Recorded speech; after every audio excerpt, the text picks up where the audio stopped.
Wake Up in Paradise, Chapter 12, Sands of Time. Ryland took Anne sailing on the second day on the island. It proved to be an exhilarating experience for her. She loved the vastness of the ocean and the feel of the wind and salt spray whipping her face. There was a heady feeling of freedom being surrounded by an endless expanse of cool blue water, mixed with the white of the clouds above and the heat of the sun. Her seasoned sailor soon had his shipmate coiling rope and trimming sail. Upon request, and with his arms wrapped snugly around her waist, Ryland allowed Anne to steer the yacht back to shore. By the time the two docked their craft at the sheltered pier, Anne left Ryland to secure it in the boathouse. She felt ready to sleep for the rest of the week. Ryland's energy was inexhaustible, and Anne could only wonder how he managed to fill a day so full without dropping with fatigue. As it turned out, they did not go hiking into the mountains or visit the lava beds, which were about a half-hour drive away. In fact, they did not leave the grounds at all. Instead, they explored on foot the lovely inlet that made up the private estate. Anne was to discover that Ryland loved to swim. He often swam in the ocean 3 times in one day. She soon learned that Jean-Claude Ryland Delacroix was a very disciplined man. After a sunrise dip, he greeted her with coffee and kisses each morning. Several times she tried to wake up in time to be the first at the coffee pot, but he seemed to love the ritual, and they shared it each morning. In the afternoon, Anne joined Ryland, walking the sandy beach, wading in the water along the shore, letting it splash around her legs. She jumped the waves in the shallow edges of the water because she discovered that the current was too strong for her to venture out very far. Growing tired of the water, she lay on a towel drying herself in the hot sun and indulged herself in her favorite pastime, watching the handsome man who made her every waking moment a delight.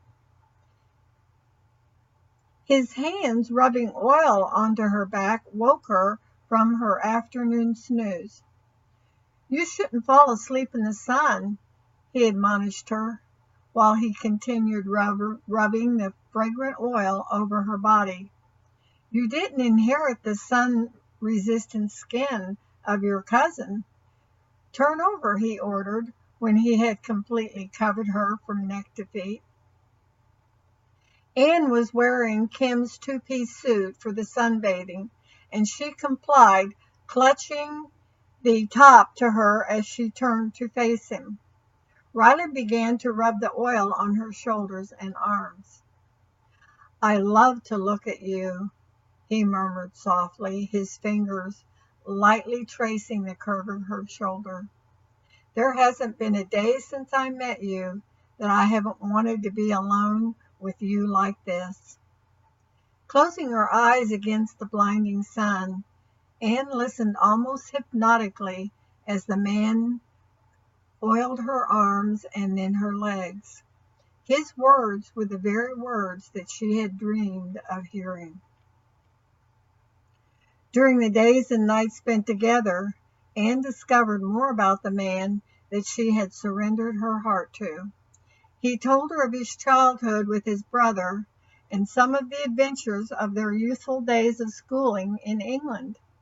And despite the fact that he and his brother had been away from their parents and his island home for most of his adolescent years, his memory of his childhood were happy ones, and it was very obvious that the man felt loved by his family.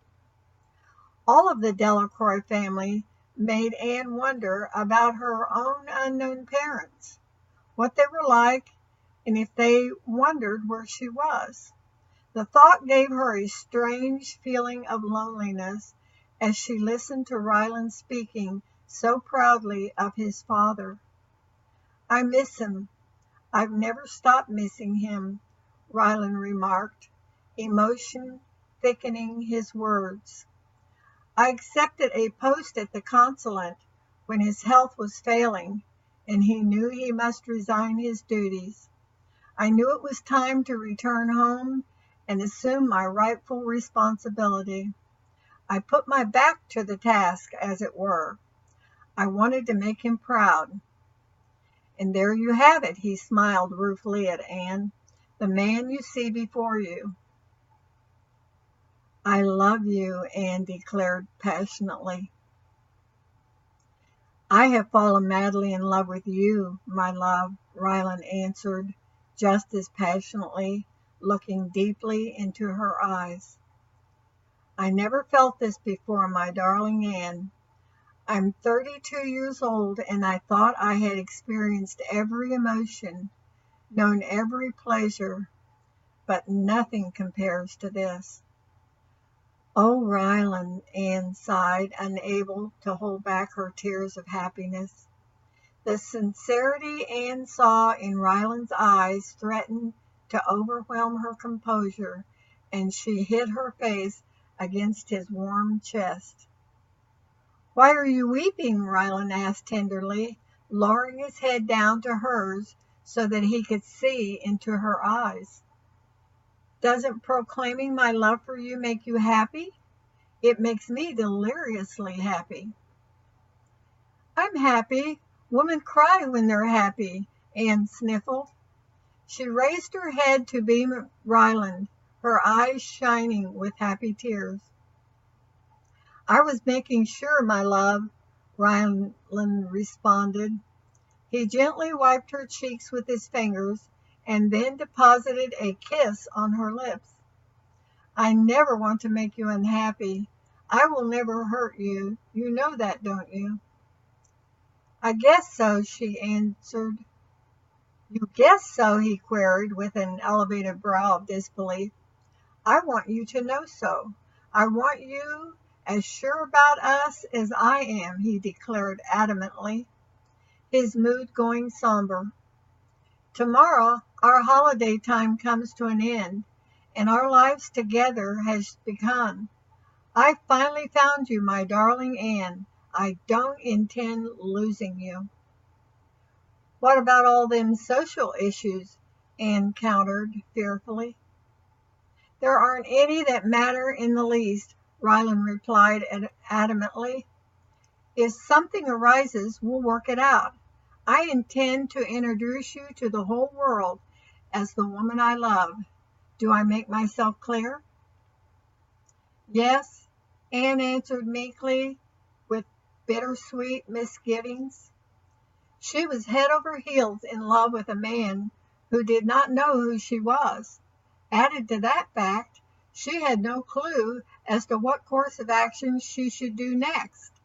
One fact remained certain: nothing would ever be the same as before for either of them. The sun-filled days and romantic night went by much too fast. All too quickly, the couple were on the ferry returning to the main island. Ryan to return to his family and his post at the embassy. Anne was returning to the Cheval family, who had taken her into their home as if she was one of their own.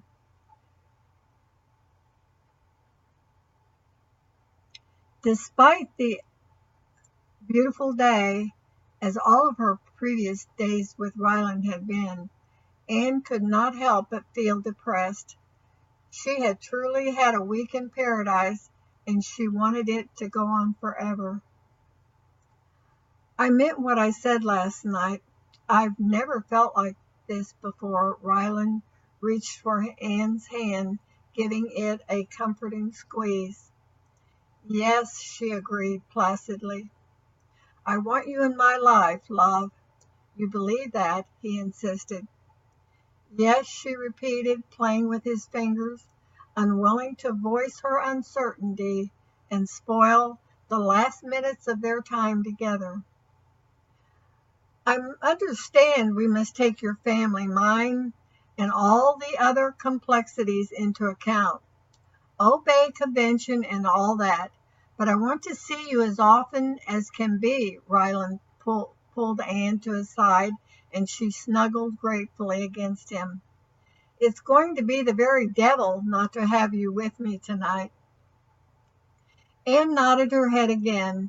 It seemed all that wanted to come out of her mouth was yes, yes, I love you, Ryland, yes, I don't want to leave you, yes, yes, I will miss you terribly. But she continued to stay mute, afraid if she tried to speak, she would strangle over her own tears. I don't know how I will bear leaving you, darling. I want to kidnap you away from your family and keep you at my side forever, Ryland lamented. I know, I feel the same way, Anne replied. It came out in a whimper. I love you, Ryland declared. He put his arms around Anne, holding her close, ignoring the fact they were in a public place. And I love you, she answered back. Anne's arms crept around Ryland's neck, and she hugged him fiercely. The separation from him was already beginning to take effect. Life would not return to normal after their wonderful week. For 1 week Anne spent every waking hour with the prince of her dreams. That man was now the love of her life, and together they had discovered a love that went beyond dreams. Ryland left Anne at her door with a circumspect kiss on her cheek, and she waved farewell, feeling as if a vital organ had been torn from her. Then she went into the house to unpack and prepare for the questioning she was sure to get from her inquisitive best friend. Later that evening, after Anne had given an edited summary of her holiday to the elder Chevals, she confessed to Paida that she told Ryland that she loved him with all her heart, and she added that he in return said that he loved her. The two young women laughed and cried and hugged each other in happy excitement. Later, as Anne was preparing for bed, Ryland called. The conversation was just the right medicine to remedy the lovesick woman's bout of despondency. He assured her that he loved her and missed her so much that he was in constant misery. Then his tone became solemn.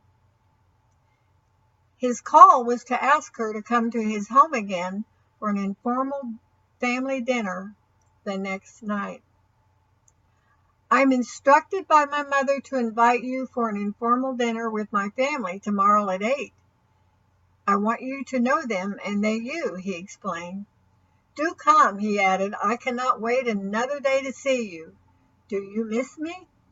You know I do, Anne answered wistfully. Then you will come, he persisted. Maybe it's too soon, she countered evasively, not at all sure that the visit was a good idea. I'm not a patient lover, Ryland warned her. I see no reason for delay. I want my family to know I intend you to belong to me. But maybe, Anne interjected, I'll pick you up at 7:30. I must ring off now, love. There is a mass of paperwork on my desk. Tell me you love me, he commanded. I love you, Anne answered fervently. Good girl, Ryland responded in approval, the sound a low vibrating word in her ear before she heard the soft click of the receiver.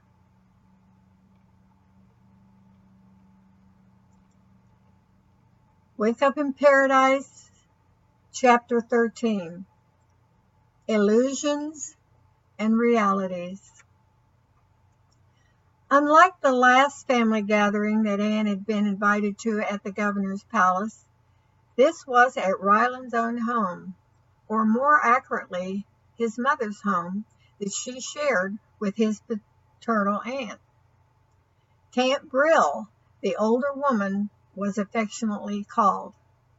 The house, if you could use such a bland word to call it, was as beautiful inside as it was on the outside. Old without being antique and graceful without being overly ornate. It had a gentle, lived-in quality that matched the woman that met them at the door. Ryland, with his hand pressing reassuringly at Anne's back, urged her inside. "Mother," he greeted her, leaning to kiss the cheek. "You remember Anne." "Lovely to have you here, my dear," the woman greeted Anne graciously. Emily Delacroix put both of her hands on Anne's forearms and leaned toward her in the briefest of hugs. The motion startled Anne, though it made Ryland beam. "Louis and Alexis have just arrived. They are settling the children down," she said with a fond smile. Glory be, Anne thought with a sinking heart. This really is going to be a clan get-together. Ryland's mother led them through the main hall that dissected the plantation-style house into two halves, with a staircase that curved up to the next floor along one wall. Beautifully framed pictures completely filled the lofty spaces. Anne made a mental note to look at each one later when she had the opportunity. Entering almost ceiling-high, cream-painted double doors into a spacious, comfortably furnished parlor, Anne gazed at an array of people she had not expected. So much for small family dinner with Ryland and his aunt, she thought. Uncle Rye, an elfin girl of about 10 years of age, grabbed Ryland around the waist and hung on, nuzzling her face into his midsection. He released his hold on Anne's arm and lifted the girl, whirling her around before settling her down on her feet again.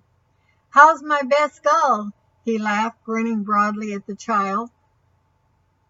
The girl beamed back at him. It was definitely a mutual admiration society between the two. The child had the general coloring of her father and uncle, but the bone structure of her face was that of her mother. Clearly, she would be as beautiful as her mother when she was grown. "Let your uncle get in the door, Missy," her father, the Honorable Governor Jean-Louis Delacroix, reprimanded his exuberant offspring. He restrained the child by wrapping his arms around her shoulders in a gentle hug. "It's your doing, old fella. You cater to her every whim," he said, directing his remark to his brother. Ryland winked mischievously at the little girl, playing with her father's hands that were draped around her neck. Then he gently tweaked her nose. "You still my best gull?" he asked, whispering in her ear. Little Melissa Delacroix nodded, beaming a happy smile at her uncle. "Mind your manners, both of you. Come here and let me meet your pretty friend." A soft command came from an elderly woman sitting in one of the group of rather large, handsomely covered wing chairs. A cane rested at the woman's side. Anne knew that this must be Ryland's paternal aunt, affectionately called Tant Brill. The woman, the younger sister of his father, was a widow and had come to live with Emily Delacroix when her husband died. At the moment, Anne could not remember if she had lived in Germany or Switzerland, and the age of the woman was a surprise because Ryland's mother was not nearly as old as this woman appeared to be. Ryland obediently crossed to the elderly woman and leaned down to touch her lined cheeks with a kiss. She turned to Anne, motioning her to his side. "Tant, I want to introduce you to Anne Pierce. Anne, this is my aunt." He greeted his aunt affectionately. "Nice to meet you," Anne murmured slowly and carefully, clasping her hands together a little too tightly. "I've been hearing a lot about you. I am pleased that this nephew of mine has brought you to see me at last," the woman greeted Anne graciously. The last sentence was directed at Ryland, and he gave his aunt a look like one she would have expected to see on the face of a little boy with his hand in a cookie jar. During the conversation, Alexa had disappeared with her two small sons in tow. She then reappeared at the door to announce that Melissa was to join her mother and the rest of the assembled family should repair to the dining room. It was all so unreal. For a minute, Anne felt she had stepped into a dream. Then Ryland's hand was in hers, and Louis was helping Tant Brill to stand.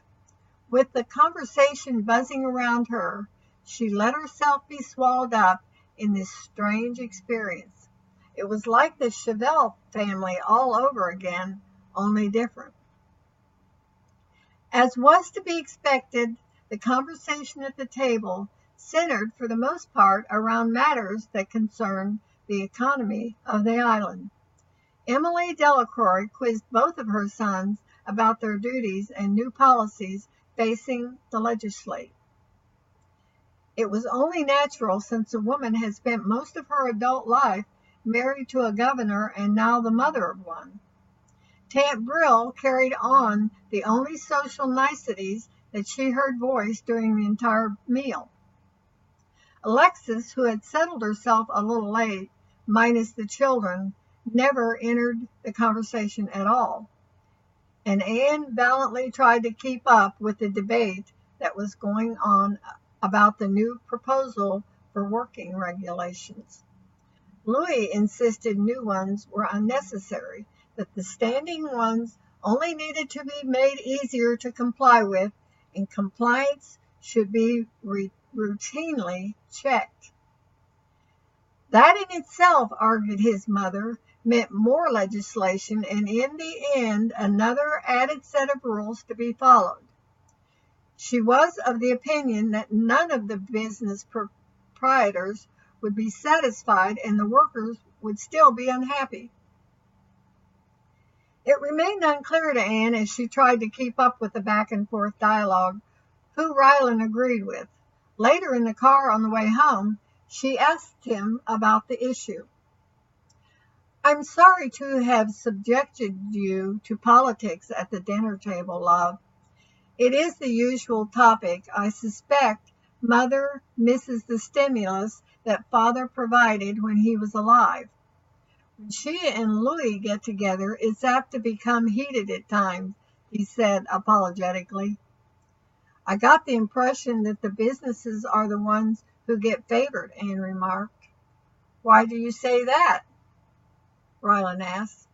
"I heard it all through dinner," she replied. "It was all about making it easy for the big money people to make more money, so the government has more revenue, which translates back to money.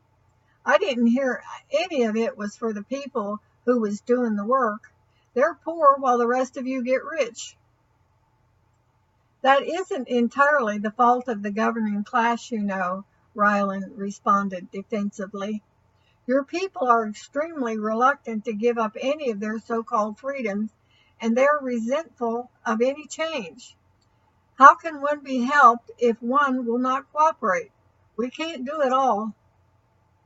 Why should they have to change? They have lived here for hundreds of years. It's their way, Anne argued. There you have it, Ryland exclaimed in frustration, the dilemma. On the one hand, they want all of the living standards of modern society, but they stubbornly cling to the archaic beliefs and methods of living. It won't work. Can't you see that? I am only talking about higher pay for better living and a good education for the working people.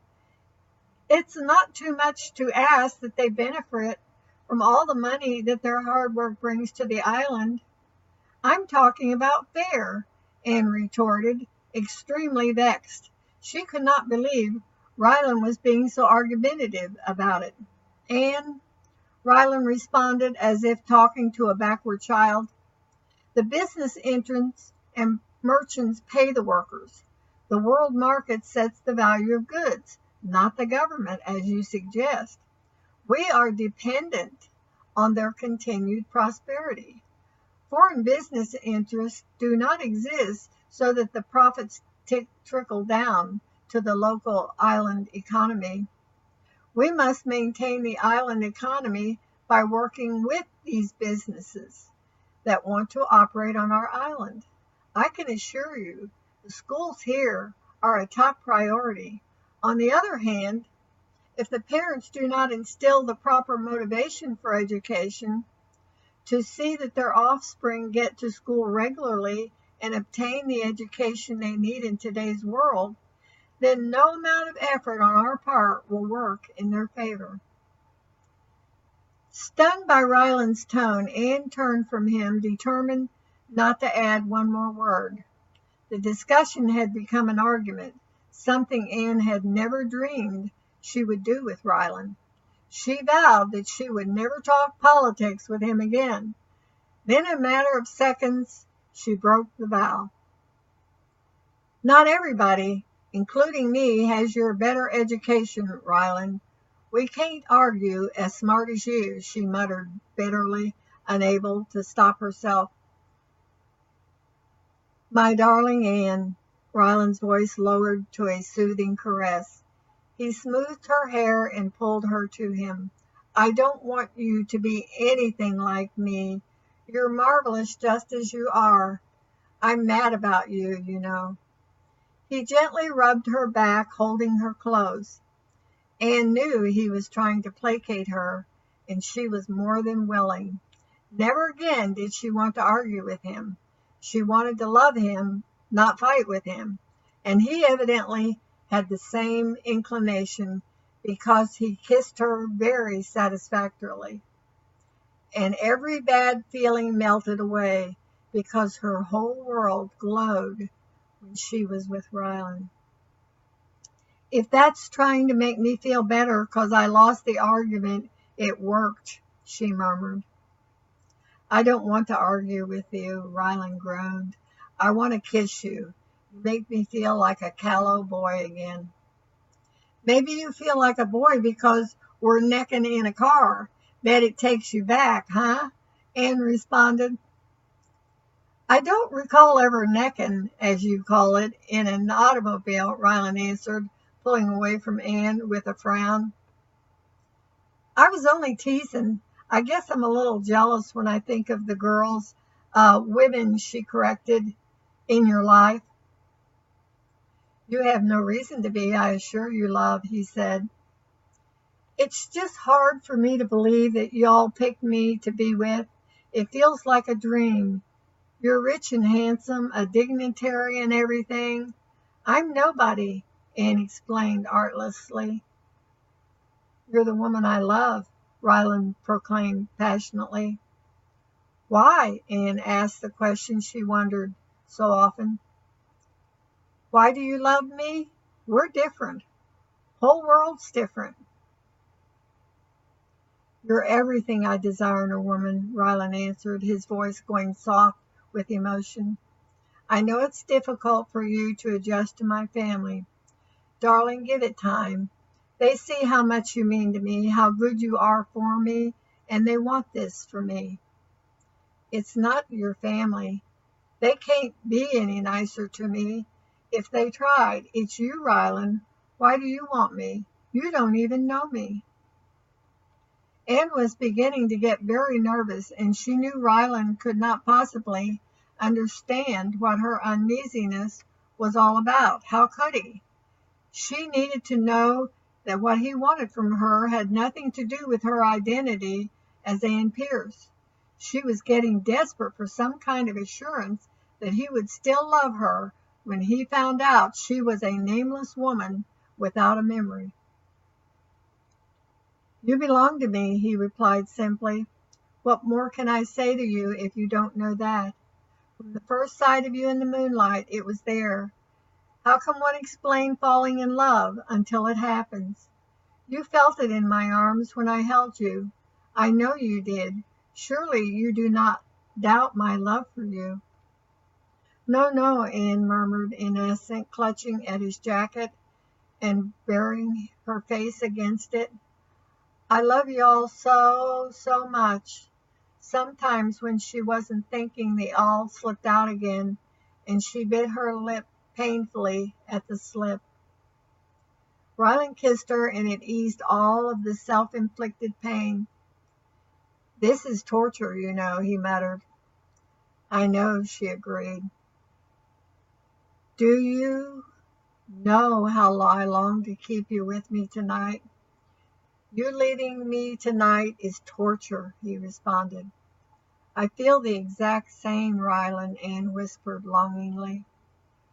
"Where have you been, my darling?" he asked, his husky voice choking his words. "I've waited all my life for you." "It was fate," Anne answered softly. "I was waiting for fate to bring me to you." And she knew she had finally told him the truth.